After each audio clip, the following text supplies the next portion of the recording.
What in the hell did I just watch? Welcome to Spirits and Screams.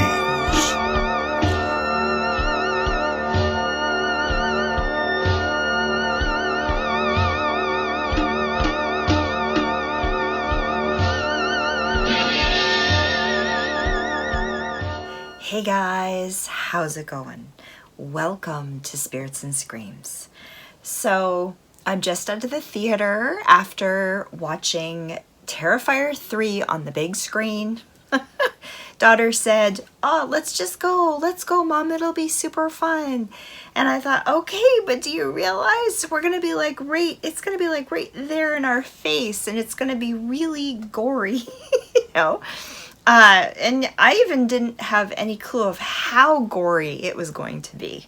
But it was a lot of fun, actually.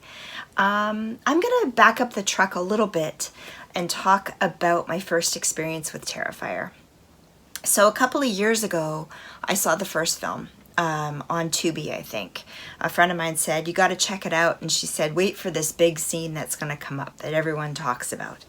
So I watched and I thought, okay, this is quirky. I like this. It's an indie film. It's different, but it's pretty good. Like, the characters are really good. It's a little different from what I'm used to. And I'm thinking, oh, this scene? And she's like, no, wait for the scene. And then I finally got to the infamous scene and I was like, wow. And I was a bit freaked out, but at the same time I was like, how did they do that? That's cool. Like, no one's ever done something like that before that I had seen anyway. And I thought, this is really, really neat. And I was really excited about the film. And the first thing I wanted to do was reach out to the actor that plays Art the Clown, David Howard Thornton. And I did. And I did get a response back from him. And he agreed that he would come on a live stream with me and my friends. And then he couldn't because he was wrapping up filming actually of Terrifier 2 at the time. And so he was really busy and it was really difficult. So our messages went back and forth and back and forth and back and forth a bunch of times. And I got to a point where we had it scheduled and we were going to do it on a Saturday night. He was coming. Then about an hour before I messaged him to make sure, just to double check that he was coming on. And he said, yeah, I'm not going to be able to make it. And I thought, oh no, what do we do? So consulted with my friends and they said, we're going to have to cancel it because, that's not great. And I swear to you, like 5 minutes before showtime, he messaged and said, guess what? I'm available. I can come on the show now. So I said to my friend, what do we do? Like, that's such short notice. And she said, we've got to do this. We've got to do this. Let's just get on camera, get him on there and talk. It's going to be really epic and awesome. So we did. And man, he is one of the sweetest guys I've ever talked to. Absolutely 1,000%. Nothing like his character, Art. And you can check out that live stream. I've got it on my channel. I'll link it below actually too. You can check it out. He talked about all kinds of really cool stuff too, as well as the film. And it was so neat because now that I know what I know with the direction that things have taken, it was a really special moment because it was back when they were just creating the first film. The film hadn't got a ton of traction, but it had a bit. It was still very indie. And they were working on the second film and nobody really knew what that one was going to be, but they did, and it just turned into such an amazing, I'm going to say franchise, that's come out of it. That's so fun. And I'm really happy that I got to do that because that was a special moment. But I got to say with this film, wow, how things have evolved and grown and how incredible that is. Now, I'm going to admit up front that the second film I didn't enjoy as much as I did the first.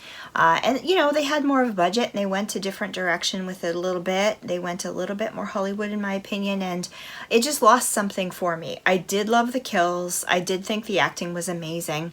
It just wasn't quite right for me compared to the first film, which to me was so simplistic and very vague and very indie, and I just loved that about it. So much so that I went directly after that one and I looked up All Hallows Eve just to see what that was all about, and I really liked that one too. I liked the weirdness, the quirkiness of it.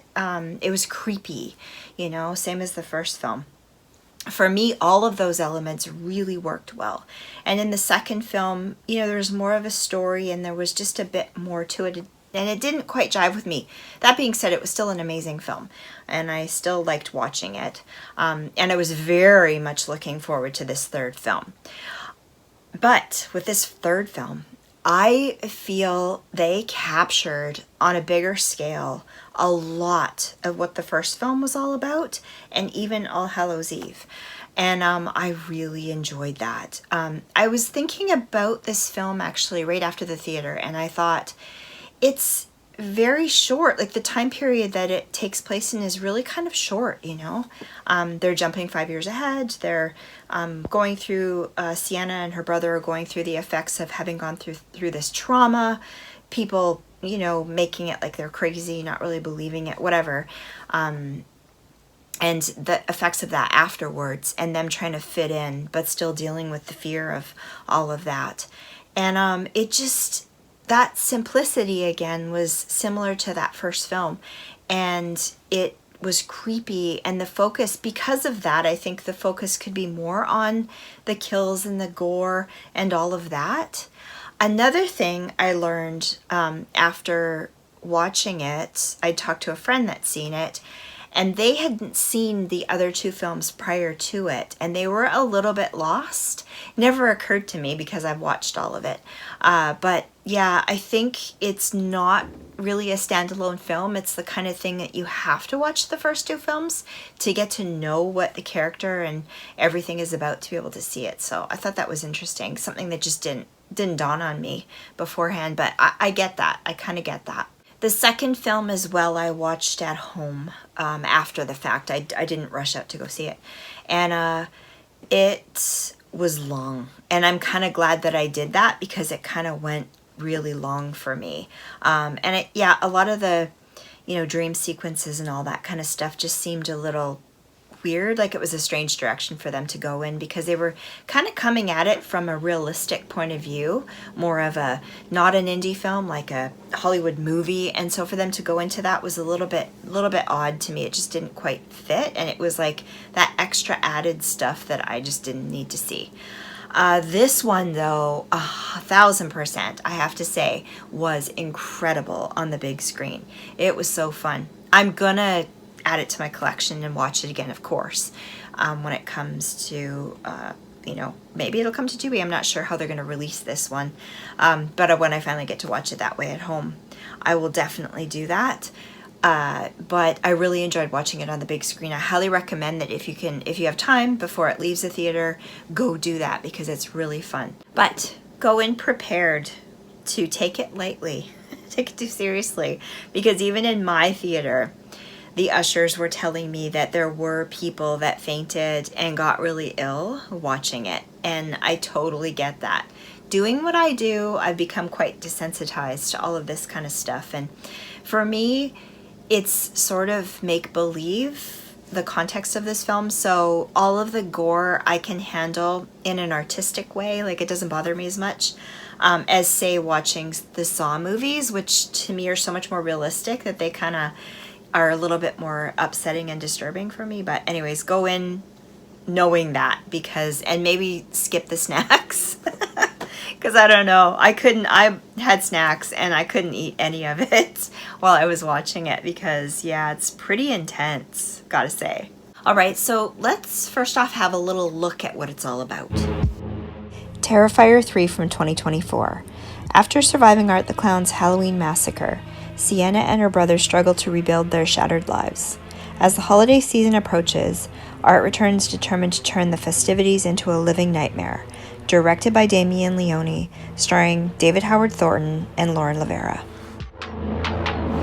And this is gonna have spoilers because, you know, I can't talk about this without spoilers. So if you haven't seen it yet, just click off now, go watch it, wait for it to come out, and then come back and watch this review and we can discuss it. And I was gonna do spoiler free, but nah, I can't. I gotta do spoilers. This movie was a gore fest, and it was awesome. Like, I just loved it so much. And there are cameos by Tom Savini, Clint Howard, and Jason Patric. I was surprised at that. I'd heard about Tom Savini, but I didn't clue in. I saw Clint Howard going to the screening. I saw, I knew nothing about Jason Patric actually being in it, but you know, I watched Wet Movie 1, did a review right after out of the theater from main screening in LA. And as he was walking down outside, Jason Patric was right there and he got to talk to him like really, really briefly, but not too much was said. And I was like, wow, dude, yeah, cool. Would love to chat with him. That's really neat. Funny he was at the screening. And I never clued in that, you know, he's in the movie. So they kept all that quite a secret. But oh my God, how cool. 3 really awesome people to be part of this film. Little cameos that were so fitting and so amazing. Clint Howard, I love him so much. I follow him on Instagram. He always likes your comments. You know, he's super cool. Loved Ice Cream Man. Oh, cannot wait. Apparently he said that they're doing a second one, so that's really neat because I'd love to see that. He's so like youthful in this movie, even like, you know, he just doesn't look his age at all. Super cool. And a really great sport, you know, and those kind of talent are just like amazing to watch. And Tom Savini, oh my God, super cool too. I don't know for sure because I didn't really dig into the background stuff with this movie yet, but I assume Tom Savini, probably his crew, had a bit of a hand in helping Damien out with the practical effects and that kind of thing, because to me, the effects are above and beyond, like even better than, and Damien is incredibly talented. So in the first film, really well done. Like I said, that big infamous scene from the first film, amazing. And this one is just like even better, and so many different kills. I don't even know if I could choose my favorite or say anyone was more scarier than the other. Really well done. And I'd love to learn more about that down the road. And Jason Patric, oh my God, so cool. So now they're bringing in this element of the supernatural and demons into the mix of things. And I just thought he was such a perfect person to play Sienna's dad. That's who he plays. And it's kind of in like a memory little clip that we get to see some of the info. And her dad was an artist, remember, for the first film. And he was into something. I don't know. I get this feeling like maybe he made a deal with the devil, or he tapped into something with his art that connected him to something demonic, but it's like he knew he was going to pass away and he had to give the special sword to Sienna to be able to save the day or save the world or save people or whatever down the road. And she didn't really know what that meant, but she learned as she went along. So I thought that was really cool because he's involved in the demonic stuff and whatnot, and his dad, you know, in The Exorcist. I just thought that was so neat. So neat. I was really excited. I would love one day to interview him and have a chat with him about this film and all the other stuff that he's done, Lost Boys, whatnot. Really would love to do that. So I thought that was really fun that worked out. It's kind of, I was surprised because it's just not something, I don't know that I've ever seen him do like a cameo or that kind of thing, you know, with a horror film. Maybe I'm wrong about that. I don't know, but I just thought it was a really special surprise. So I'm going to kind of bounce around with this whole thing because whatever's popping in my head I'm going to talk about. Anyway, so the ending of the film. We've got Victoria and Art are this dynamic duo now, and Victoria is possessed by something demonic, or we don't really know exactly what's going on there, but it's as though, because Art was dead supposedly in the last film, so, but he comes back. Anyway, he births his head, and it's kind of really weird. And Victoria has just become this like savage, vicious person that's his sidekick and really enjoys killing people like him. And she's supposedly possessed by, I think, the little pale girl. But whatever that is, we still don't know exactly what's going on there. But we'd love to learn that, because I think that's really fun. I suppose it could be lots of different things, but I find that, me, the supernatural and exorcisms and demonic and all that stuff is really a cool subgenre in film for me. And so they're at Sienna's been staying with her aunt and uncle because she's trying to get back on her feet again, because she's been in a psychiatric ward for I think 5 years, because she's dealing with the trauma of the last film. And so she's there, and anyway, long story short, Victoria and Art horrifically kill her uncle Greg. His head's like a ornament on top of the tree. Ugh. And her aunt is they shove like a pipe down her throat and put rats crawl into her stomach, and anyway, they cut her neck, and then the rats crawl out. Like, holy moly, come on, Damien, what the heck? But really effective, really well done. And Sienna's watching all of this, and it's horrible. And then there ends up being a head, and before her aunt is killed, she's basically told that we killed your daughter Gabby, and that's her head, but they lied, and it was actually Sienna's brother, because they show the glasses. It's so sad. I don't know why they did that, but then the way things go, like hell opens up in the room, and Gabby ends up falling down with a sword, and Sienna's left there to keep fighting, and our final girl. And so we know there's going to be more to it. I'm thinking just because someone seemed they were dead doesn't necessarily mean that they are, and that they're not going to be saved after and stuff too. I expect in the fourth film, which there's going to be a fourth and a fifth apparently. There's going to be, we're going to travel to hell or something thereabouts, and we're going to meet up with all of these different characters and people again. Like, I'm hoping even maybe Jason Patrick returns, and Sienna probably will save the day, or there'll be all kinds of stuff happening, but pretty excited to see where it goes with that too. But yeah, the twisty plot thing at the end, and it's so sad, it's sad and gross and terrifying all at the same time. Really, really fun. Wow, creative mind, Damien, creative mind, putting all this together and making it happen. Really, really fun. And man, Art does not disappoint all the way through this film. He still has his little mannerisms and that deadpan stare that he does when he's kind of fixated on someone in an angry way.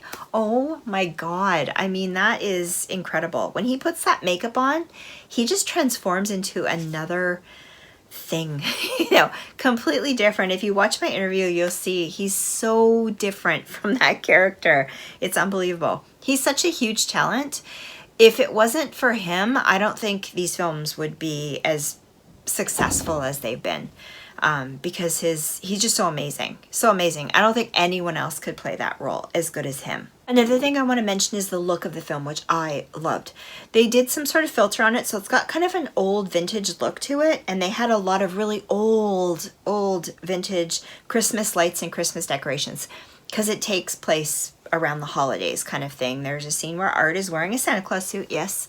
Does he actually kill Santa Claus? No, but he does kill a person that is working as Santa Claus, and takes his costume and skins his beard off of him and wears it, on his own face, of course. The old school look with the vintage Christmas lights and stuff like that. Really cool. It flashed me back to watching Black Christmas. And it just has a really neat look. And you know what? It's weird because they didn't have to do that, but they did, because it's very much modern day. They were using the latest iPhones and cell phones and that kind of thing. So it's very much modern day, but it just has that vintagey kind of look to it. So I thought that was really cool. I don't know, it added a charm to it that made it seem connected to the first film and more like an indie film. But it was really effective. It wasn't like stupid, you know, it had a purpose and it worked. The brilliance in the kills and the incredibly amazing look of the practical effects and that kind of thing just put this one over the top. And I think with Art's charm, it kind of makes it bearable to watch. Well, it did for me anyway.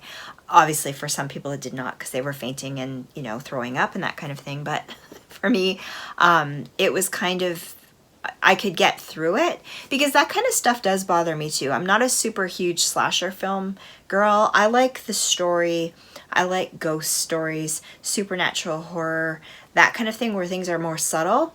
So I'm not really into this, but for some reason it just, because of him and his character, maybe the fact that they did go the demonic route, it just, I liked it. I really enjoyed it. Yeah, like I was saying, there's supposed to be 2 more films after this one. That's what Damien has stated, that he's going to do a 4 and a 5. And that Art the Clown is going to be, or David's going to be in the 4th one. So I hope he's in the 5th one too, and I hope they kind of round it off. I think it's kind of cool. Normally I'd be like, oh my god, they're doing 5, like what the heck. But this is kind of one of those things that it's going so strongly that I think there should be 5. I think it would be really neat. Should they go beyond that? Probably not. They should probably just stop at 5 and leave it at that. We've got a nice little franchise, you know, that we can collect and continue to watch kind of thing. Because for me, it's one of those films I would rewatch again for sure. All of them I would. They're really, really fun. And the new characters that we get, Sienna's aunt and uncle and cousin, Gabby. Gabby, that little girl, oh my god, what a good actress. Holy moly, she did an amazing job. I really enjoyed watching her. I can't wait to see what happens in the 4th one if she does come back, you know, because she slips and falls into hell, into that hole. But the sword goes with her, so I'm pretty sure there's going to be something to that. She's going to come back and be able to work together with Sienna and save the day or something like that. But yeah, she was really good. There's also a couple of college students, a girl and a boy, that are kind of all into each other and stuff. They're friends with Sienna's brother, because he's in college now. And they were really good too. It's kind of funny because the girl kind of fangirls over Sienna because she's heard the story and she wants to have her on her podcast, and it's just kind of funny. They kind of go in a weird direction with that, make it like Sienna's really offended and upset that she's kind of wanting to, you know, use her, capitalize on her, the bad times that have happened to her kind of thing. I thought that was really fun. And the kill with the 2 college students is, yeah, most people are talking about that one as the most brutal scene of all. I don't know though, there's lots of scenes in there that you could rank that way, but it is pretty bad with a chainsaw, and it's just, it happens like, it's so horrific and they drag it out. It's kind of fast paced, but it goes on and on for a while, and you know, you think, oh, they didn't go there, and then you're like, oh my god, they went beyond that, you know, kind of thing. I think that's what's so fun about it. Oh my god. And you have to take it lightly. You have to not take it to heart like it's real, and I think you can really enjoy it. There's little bits of humor and sarcasm that kind of make it kind of fun, but I don't know, maybe I'm just really twisted and crazy. I know there are other people out there that agree with me, but I really liked it. I'm sure my friend Nye will love this one too. Can't wait to chat with her about it when she's finally seen it, that's for sure. And like I was saying, I loved this film for its simplicity. Like, it happens in a short period of time. There's a lot of stuff packed in there, but everything is meaningful, and the different storylines that are happening all connect together. So it's subtle and simple enough that not convoluted and crazy and weird, like you're like, what the heck did that even mean? I don't get it. That they can focus on the kills and the practical effects, which is, I think, what this whole thing is about, you know, the goriness of it, all of that, in a way that's so believable. Like, I don't think there was one part of it that I was like, oh, what? That's so weird. That looks crazy. That's not. that's weird. Everything was so good. Lots of different kinds of kills. Ones that you've never seen before, ever. No. I really want to know what demons are possessing Victoria and Art. Like, they're kind of like a couple too, so it's really weird. It's like they're a couple. Art's so funny because he looks at her like she's such a stupid girl, or my nagging wife. And it's just funny because what they're doing is so horrifying and terrible that you have that element to it. It's kind of funny. And both come up with horrible ideas and things. And I know Victoria's possessed by the pale girl, but what is she? You know, what is that? And is Art just inherently an evil serial killer person that died and he haunts things this way, or is he possessed by something? Or there's so many questions I have about that stuff. I really hope we get to learn more about that, because I think that would be a lot of fun. I love that kind of stuff. So I'd like to know, like, even Damien, what inspiration he had for them in this film. You know, where does that come from? Was he inspired by something, or is it completely make-believe and he just thought of the most horrible things people could do to other people and put it together? I don't know. But I'd really love to learn more about that in the next two films. And I still really want to know, where did Art come from? Like, what is his beginnings? What was his life like before, you know, kind of thing? Or was he never alive? Was he always a demon? And I also really want to know Sienna's dad. What was he into? Like, what was he doing that this stuff happened? Like, did he come across this sword and have some kind of revelation that it would be needed down the road? Or, like I said, did he make some kind of deal for fame and, you know, time to collect his soul afterwards? Is that why he died, or what? I want to know more about that kind of stuff. Really, really curious as to where they'll go with that. Super cool that they introduced Jason Patric into it, though, because I think, that just makes me really intrigued to see more of that storyline. Now, which one was my favorite kill? I had to write them down because I couldn't remember all of them. There's the bar scene, right? With the bartender and Santa Claus and Clint Howard. There's also the rat scene. There's the shower scene, of course. I'm sure a lot of people think that one's the number one scene. And there's the head twist thing at the end that was so sad and horrifying at the same time. And more stuff. I can't choose. I can't choose which one was my favorite. I kind of like the rat scene was pretty scary, to be honest. And the Santa Claus scene was kind of scary too. Oh, and also I'm forgetting the children at the beginning. Oh my God. Like, they actually went there, you know, and it was kind of, you didn't see it, it was off camera, but then you kind of see it, you know, and so, you know, that's what that was. That was disturbing. My goodness. And then the mall scene with the bomb thing. Oh my God. Oh my God. That shocked me. I had no idea that was coming, and that was like, whoa. Like, that was a moment, like, wow, holy moly. But anyway, super curious, you guys, if you've seen it. Drop comments below about what was your favorite kill in the movie. What was your favorite practical effect? You know, that kind of thing, because I'd really love to talk about it. Okay, so I cannot wait to rewatch this one again. That's the sucky thing about going to the theater, right? You get to go like the one time, for me anyway, because it's expensive. Go the one time, watch, and then you gotta wait for it to come out before you can rewatch it again, or buy the Blu-ray. But I can wait, and I'm gonna watch it again. Maybe do another talk about it down the road, because it was just so much fun. I absolutely love that this is an indie film that was so obscure a few years back that has become so mainstream, and everybody's really enjoying it now and encouraging it. And it's kind of changing things, I feel, you know, in the whole franchise thing. It's bringing us a whole new horror icon that we can kind of like look to and watch. And I think that's really fun. And like I said, David Howard Thornton is amazing. I'm so happy for him that he's getting the attention he's getting, because he's really talented. He's really good at what he does. Same with Damien, you know, creating something indie and having it go this far, kind of bucking the system and changing things, changing the studio the studios and how they treat things. Hopefully this will be a new sign of the times, you know, a change. Because I sure like to see some good films from creative people instead of studio controlled movies that just end up being trash or chopped up so much that we just don't enjoy them anymore, and we end up paying the money for it because we're sucked in, and then we watch it and we're like, what was that? Why did I waste my money on that? That's sad. I'm tired of that. I want things to change, and I love indie films so much. I've always been a huge supporter of that. I've had a lot of directors and actors on my channel to do interviews from indie films, so I really hope that that whole thing gets a boost.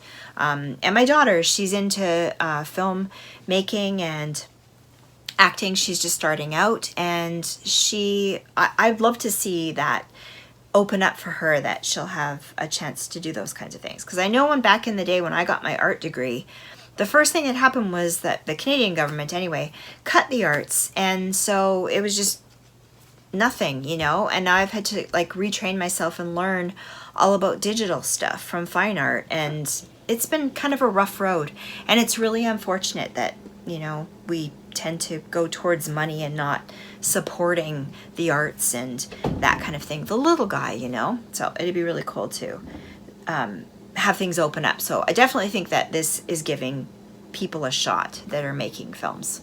So anyway, we'll see how that goes. And one last thing I wanted to talk about, the scene at the end where Art is all covered in blood and grossness, and he's in his costume, and he gets on the city bus to go to his next place with his bag of tricks, and the people are staring at him like he's really weird. And it was so cool because my daughter and I, after the movies, we had to take the bus home and wait for the bus, and it was late at night kind of thing, and it's that was such a moment, you know, having seen that and then having to take the bus ourselves. Kind of creepy, but really fun. Anyhow, for my review, this one is a hard 5 out of 5, a Spirits and Screams cult classic. I freaking love this film.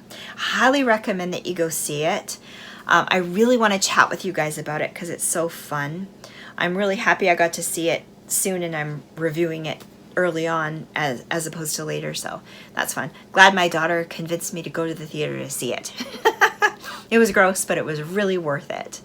So you guys, yeah, let me know what you think in the comments below. Don't forget to like the video because it helps me a lot, and subscribe to the channel if you want to. You know, it's great having your support. I love this little community that I have going on. Love chatting with all you guys about the movies, hearing your thoughts. You know, you guys teach me stuff and fill me in on things that I missed too. I really love that. And I love your recommendations too. I'm slowly going to get through all of them and check out all those movies. And if you want, you can join my Patreon as well. That link is below. Check it out. There's the sticker club, the bookmark thing, and extra content and all that kind of stuff. But you don't have to. You certainly don't have to. You can just hang out here with me too.